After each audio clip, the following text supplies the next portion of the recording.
Hello मेरे fashion designer and merchandiser, कैसे हैं आप लोग। आई होप सब लोग बहुत अच्छे होंगे। आज इस नए वीडियो में फिर से हमने एक रिक्वेस्टेड वीडियो लिया है। सुमन साहनी जी का कमेंट है कि मैम जूनियर मर्चेंडाइज़र का फैक्ट्री के अंदर क्या रोल होता है, क्या काम होता है, मतलब वो कैसे परफॉर्म करते हैं। आज इसी के बारे में आपको बताऊंगी। और जूनियर मर्चेंडाइज़र के बारे में ये मेरे चैनल पे मेरा पहला वीडियो है जो मैं आप लोगों के साथ शेयर करना जा रही हूँ, क्योंकि अभी तक मैंने assistant merchandiser and senior merchandiser and other different topic के ऊपर बात किया है, लेकिन जूनियर मर्चेंडाइज़र के ऊपर मैंने अभी डिस्कस नहीं किया है कि क्या होते हैं और कैसे परफॉर्म करते हैं। तो वीडियो बहुत इंपॉर्टेंट है और समझने वाली वीडियो है, सो वीडियो को बहुत ध्यान से देखना और इसका जो भी फीडबैक होगा आप लोग मुझे कमेंट करके ज़रूर बताना। चलिए वीडियो को स्टार्ट करती हूँ। सबसे पहले आप जूनियर मर्चेंडाइज़र मतलब क्या। जूनियर मर्चेंडाइज़र मतलब असिस्टेंट मर्चेंडाइज़र नहीं एंड सीनियर मर्चेंडाइज़र नहीं। Senior merchandiser and assistant merchandiser के बीच में जो एक मर्चेंडाइज़र वर्क करता है, परफॉर्म करता है, उसको बोलते हैं जूनियर मर्चेंडाइज़र। मतलब जो जूनियर मर्चेंडाइज़र की जो एक फैक्ट्री होती है, मान लो जैसे आपका एक फैक्ट्री के अंदर जो आपका मर्चेंडाइजिंग डिपार्टमेंट है, वहाँ पर आपका एक डिपार्टमेंट है जिसमें आपका एक मर्चेंट मैनेजर हैं जो बहुत सीनियर लेवल के होते हैं। और मर्चेंट मैनेजर के अंडर में आपके 8-10 कई सारे मर्चेंडाइज़र की टीम होती है। कुछ सीनियर मर्चेंडाइज़र होते हैं, कुछ जूनियर मर्चेंडाइज़र होते हैं, उनके अंडर में टीम होती है जो साथ में जो भी चीज़ें होती हैं वो आपको, जो आपके सीनियर मर्चेंडाइज़र या फिर आपके जो हैं उनको अपडेट देते हैं। बिना उनके सजेशन के वो आगे कोई काम डिसीजन नहीं लेते हैं, ठीक है। तो जूनियर मर्चेंडाइज़र इसी को कहते हैं। असिस्टेंट मर्चेंडाइज़र के बाद जो पहला स्टेप होता है प्रमोट होने का, जब आप एज ए जूनियर मर्चेंडाइज़र आपने 1 साल 2 साल आपने काम किया, उसके बाद आप प्रमोट होकर के मर्चेंडाइज़र, जब आप सेल्फ अकाउंट को हैंडल करते हो, तब आपको प्रमोट करके आपको एक जूनियर मर्चेंडाइज़र की तरफ आपका पहला जो प्रमोशन होता है वो जूनियर मर्चेंडाइज़र आप बनते हो। उसके बाद आपके साथ क्या होता है कि जूनियर मर्चेंडाइज़र के पास कोई असिस्टेंट मर्चेंडाइज़र नहीं होता है। जूनियर मर्चेंडाइज़र को कभी भी डायरेक्ट बायर, बहुत ही रेयर होता है जो जूनियर मर्चेंडाइज़र के पास डायरेक्ट बायर होता है। जूनियर मर्चेंडाइज़र को हमेशा एक असिस्टेंट लेवल के मर्चेंडाइज़र, मतलब जूनियर मर्चेंडाइज़र को बाइंग ऑफिस के ऑर्डर को हैंडल करने के लिए दिया जाता है। ज़्यादातर वो इसलिए दिया जाता है कि आपका अभी जस्ट प्रमोट हुए हो आप असिस्टेंट से मर्चेंडाइज़र की ओर। अगर आप कभी आपके पास कॉन्फिडेंस नहीं है और हो सकता है आपका उतना आप तुरंत डील ना कर पाओ बायर के साथ, डायरेक्ट बायर के साथ, तो आपका बायर भी ख़राब हो सकता है और इसीलिए आपको नहीं दिया जाता है।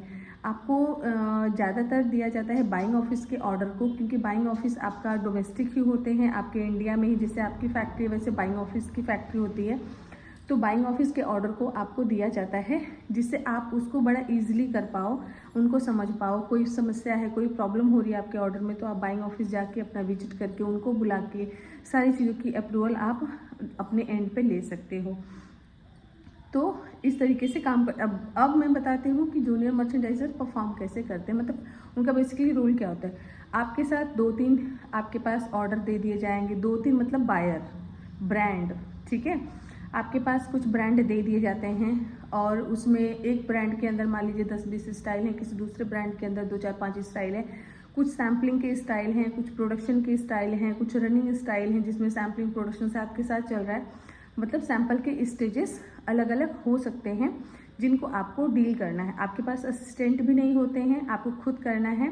और जो भी चीज़ें आपके पास हैं, आप कोई अप्रूवल ले रहे हो, कुछ ले रहे हो, आपका जो होंगे उनको कॉल में ले करके ही आप अपना आगे कोई अप्रूवल, कोई डिसीजन लोगे। अपने एंड पे ज़्यादातर नहीं लेते हैं।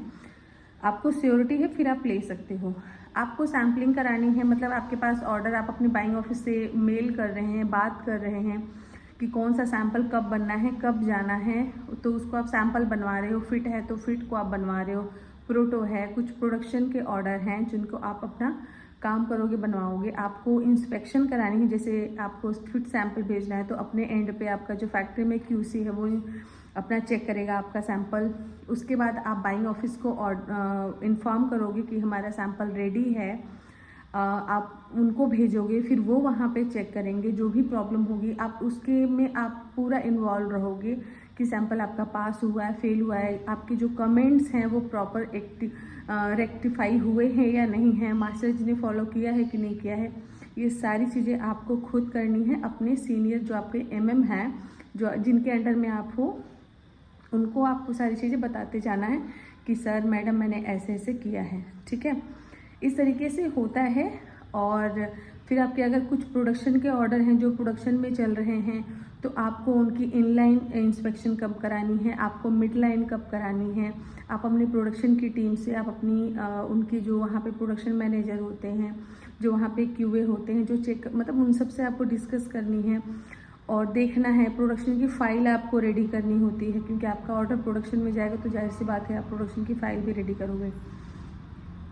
और आपको इंस्पेक्शन वगैरह कब करानी है आप पूछोगे, डेट लोगे अपनी फैक्ट्री में। आप आगे फिर अपने बाइंग ऑफिस को आप सजेस्ट करोगे कि आपका ये पर्टिकुलर ऑर्डर जो है, आप मेल के थ्रू, आपको कोई भी काम वर्बल नहीं करना है।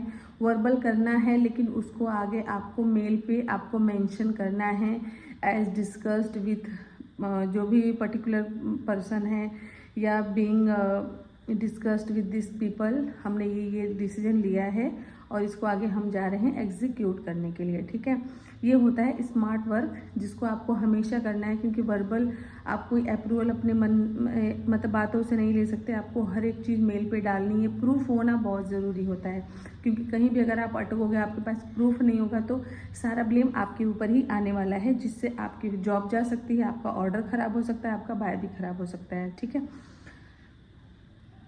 तो आपको अपने बायर को, अपने जो आपका बाइंग ऑफिस है उसको मेल करना है कि हमारी इस पर्टिकुलर स्टाइल की इनलाइन इंस्पेक्शन कब करानी है, मिड लाइन अब रेडी हो रही है और उसका फाइनल हम कब देंगे।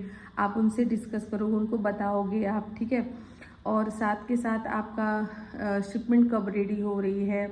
आपके अगर कोई ऑर्डर है, आपका बल्क फैब्रिक आ रहा है, आप बल्क के स्वॉचेस बनाओगे, सारी चीज़ें देखोगे, आपका बल्क इन हाउस हुआ है तो आप वो बाइंग ऑफिस को भेजोगे अप्रूवल के लिए। मतलब हर एक चीज़ जो आपको मेल भी करना है। आपका ईमेल पे कमेंट आए हैं कोई आपके पर्टिकुलर ऑर्डर के, आप वो कमेंट मास्टर जी को रेक्टिफाई करने के लिए देना है। सैम्पल्स भी आपको देने हैं। अपने बाइंग ऑफिस से जो पर्टिकुलर मर्चेंडाइज़र है और बाइंग ऑफिस का जो मर्चेंडाइज़र है और उसका जो QC है, उससे आपको हमेशा, उनसे आपको काम रहता है, उनसे आप हमेशा बात करोगे अपने किसी काम को लेकर के। और आप कोशिश करो कि अपनी चीज़ें आप ऑन टाइम दो और अप्रूवल फटाफट से लो। ठीक है, नहीं तो सारा प्रेशर आपके ऊपर से आता है। जो भी आप काम करो, अपने जो आपका MM है, जो आपका सीनियर, जिनको आपको आगे बताना है, उनको हर एक चीज़ लूप में ले कर के ही आपको काम करना है, अपने एंड पे ज़्यादातर नहीं करना है। ठीक है,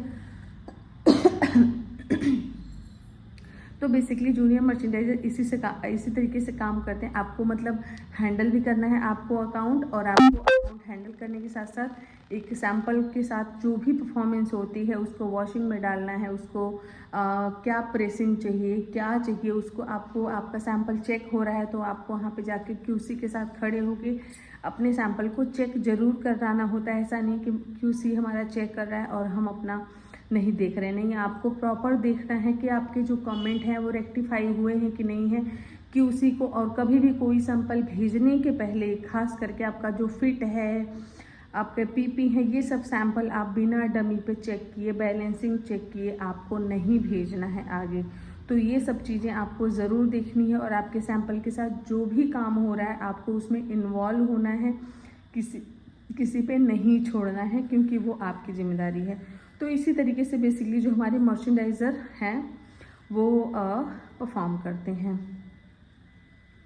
ठीक है, तो चलो, आई होप ये वीडियो आपको काफ़ी हेल्प किया होगा समझने में कि जूनियर मर्चेंडाइज़र क्या होते हैं और वो काम कैसे करते हैं। मतलब आपको असिस्टेंट मर्चेंडाइज़र का आपको सारा काम करना है, और साथ के साथ आपको, अब ये छोटे से शब्दों में समझो कि आपको असिस्टेंट मर्चेंडाइज़र का आपको हर एक काम करना है, क्योंकि वो आपके ऑर्डर का है। ठीक है, और साथ के साथ आपको ईमेल वगैरह देखना है। अब आपको बायर को भी आपको देखना है, बाइंग ऑफिस को भी आपको देखना है। ठीक है, इसी तरीके से काम होता है। तो मेरे बच्चे फिर से चिल्लाना शुरू कर दिए और मेरे नीचे से फ़ोन आना शुरू हो गया। तो आई होप ये वीडियो आपको काफ़ी हेल्प करेगा। मिलती हूँ आप लोग से अगले वीडियो में। Bye bye, thank you. And जो भी आप लोग कमेंट होगा नेक्स्ट